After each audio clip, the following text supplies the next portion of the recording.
Magandang araw po and mega love shout out sa lahat po ng ating mga manonood sa ang sulok man kayo ng mundo. Magandang umaga, magandang tanghali at magandang gabi po sa inyong lahat.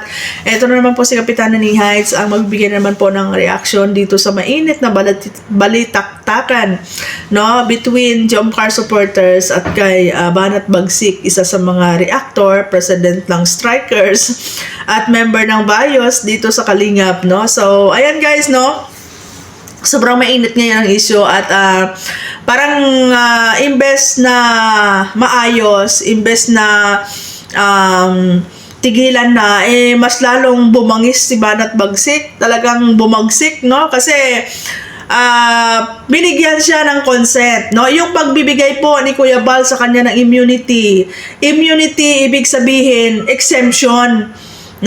So parang binigyan siya ni Kuya Bal ng consent na sige, ituloy mo yung ginagawa mo dahil exempted ka sa kung anong rules meron ng Kalingap. Ituloy mo yung pagmumura mo kasi exempted ka diyan sa mga hindi magagandang ginagawa mo, 'di ba? Kumbaga parang okay lang magmura ka diyan, wala kaming pakialam, hindi ka namin pakikialaman kasi exempted ka, meron kang immunity. Ako ina-expect ko talaga na bigyan ng disciplinary action ito si Banat Bagsik ng founder ng Kalingap dahil alam nyo guys, totoo naman talaga na hindi maganda yung ginawa niya, 'di ba? Ngayon sabihin niya hindi naman daw si Bibi Carla minura niya, kundi yung mga Jomcar supporters. Yun na nga ang mas masama di ba? Yung mismong mga supporters, kung sino pa yung mga taong nagpupuyat, nagmamaraton, nagbibigay ng mga pledges, nagbibigay ng mga gift of love, yun pa yung taong minura mo. Sa totoo lang, tayong mga vlogger, tayong mga content creator, sa viewers po tayo kumukuha ng kinikita natin dito sa YouTube. Sa viewers po tayo kumukuha ng views and revenue. Diba? Tayo po ang nagbe-benefits sa mga viewers, hindi po yung mga viewers na nagbe-benefit sa atin. Kung nag-i-enjoy man sila sa content natin, trabaho natin yon, di ba? Trabaho natin yon dahil gusto natin kumita. Nagkataon lang na merong natutuwa dito sa mga content natin at sinusuportaran tayo. And that is a blessing. Kasi maraming mga content creator na nag-aim na magkaroon ng mga viewers, mga supporters, pero yung iba ilang taon na hindi nakikilala, hindi masyadong kumikita. Pero tayo na mayroong mga supporters na nagsumusuporta sa atin, and sabihin pa natin na lalo na kami guys, ng mga OFW, extra income po ito para sa amin yung pagbablog, di ba? So ito, nakita ko, pinakailaman mo kasi ang palipad ni Baby Carla. Kaya doon nag-react ang mga supporters. Siyempre, kung sino po yung sinusuportara natin, ang loyalty natin nandoon yan. So, nung time na pinakailaman mo yung palipad ni Baby Carla, di ba? Natural magre-react ang mga supporters. So, hanggang sa nakita nila na nasaktan si Baby Carla doon, at nakapagsalita si Baby Carla, tapos sabihin mo yung mga angels walang karapatan magsalita. Bakit?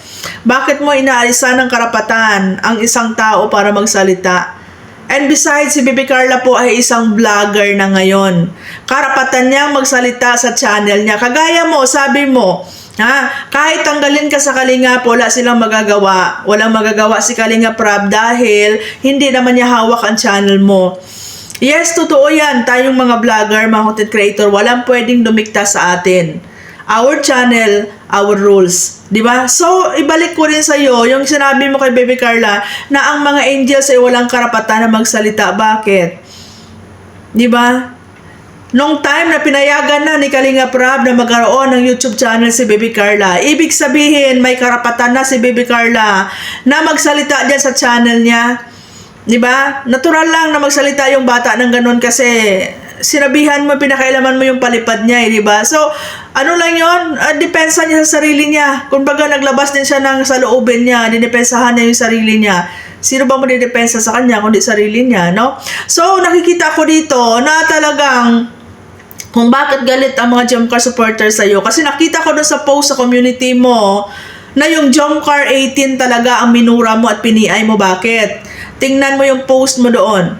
Kasi ang sinasabi mo, may mga fake account ng mga Jomcar 18 at yung nagpapanggap at yun ang minumura mo. Pero kung tingnan mo yung post mo sa community mo, as in Jomcar 18 talaga ang piniay mo doon kasi walang L yung Jomcar mo. As in Jomcar talaga.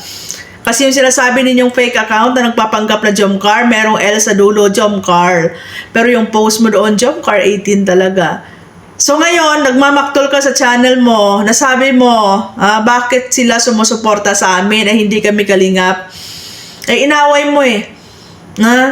Huwag mong awayin para hindi umalis sila dyan sa inyo, manonood sila sa inyo. Ngayon, inaway mo, minura mo, piniay mo.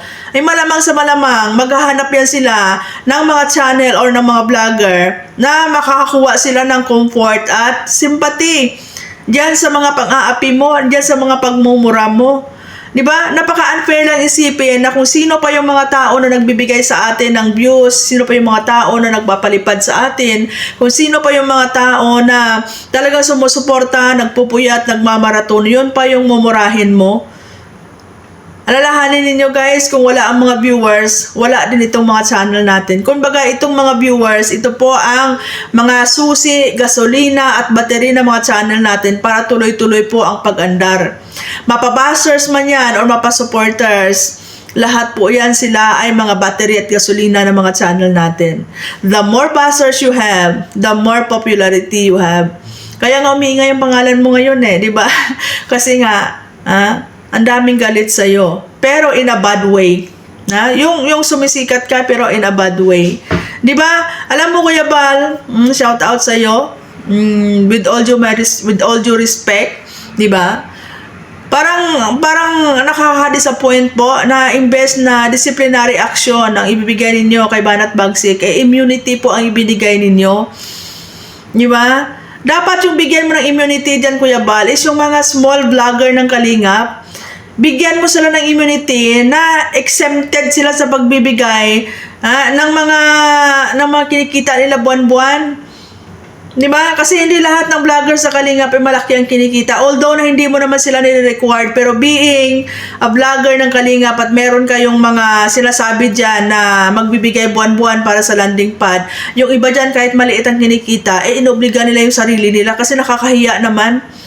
Lalo na sa mga GC, pag naglapag na ng pledge ng mga bigay-bigay every end of the month, makakahiya kaya na ikaw hindi ka nagbibigay, halos lahat ng bibigay. Di ba? So, dapat bigyan mo ng immunity yung mga small vlogger dyan na exempted sila sa pagbibigay buwan-buwan. Hindi yung mga nagmumura, nagsasalita ng hindi maganda, lalong-lalo na hindi naman bashers ninyo sa kabilang sa labas ng community ang minumura at pinipiay ni Banat Bagsik, kundi mismo mga supporters ninyo, mismo mga sponsor dyan sa community ninyo. Alalahanin ninyo, ang Jomcar 18, isa sa pinakamalaking asset or isa sa mga asset ng channel ni Kalinga Prab. Ang Jomcar 18, isa sa pinakamalaki na mga views na napupunta sa channel ni Kalinga Prab. It is because nagpupuyat sila, nagmamaraton sila, di ba? Kaya lumalaki ang views ng Jomcar, which is ang naka-benefit si Kalinga Prab. Bakit? Pag nag-million views ba ang video ng Jomcar dahil sa pagmamaraton ng mga Jomcar supporters, sino ba ang nagbe-benefits? Hindi ba si Kalinga Prab? Ang laki po ng ambag ng Jomcar supporters sa channel ni Kalinga Prab at sa Kalingap. Ang laki po ng ambag nila. Yung mga viewers po ang nagbibigay, diyan sa channel ni Kalinga Prab para sabihin ni Banat Bagsik na manggagamit ang mga Jomcar. Ginagamit ang Kalingap ng mga Jomcar. Baliktad po yata ang nangyari kasi ang mga Jomcar supporters ang nagbibigay sa Kalingap. Ang mga Jomcar supporters po ang ginagamit ng Kalingap para po magkaroon ng mga matataas na revenue, para po magkaroon ng mga gift of love ang mga angels, at para po makapag-pledges para po sa mga events. Hindi po baliktad po yata para sabihin na ang Jomcar ang nanggagamit sa Kalingap. Wala pong ginagamit ang Jomcar kasi wala po silang nakukuha sa Kalingap kundi yung enjoyment lang. That's why sumusuporta sila dyan sa mga love team kasi gusto nilang magsaya, gusto nilang ma-enjoy. Pero wala po silang nakukuha dyan sa Kalingap para sabihin ni Banat Bagsik na manggagamit ang mga Jomcar at ginagamit ang Kalingap. Parang gusto pang sabihin ni Banat Bagsik na ang laki ng utang na loob ng Jomcar sa Kalingap, na ang Kalingap po ang nagbe-benefit sa mga Jomcar supporters, di ba? Tapos, despite doon sa mga pagmumura, despite doon sa pagsasalita ng hindi maganda, binigyan pa ng immunity. Immunity, ibig sabihin, exemption.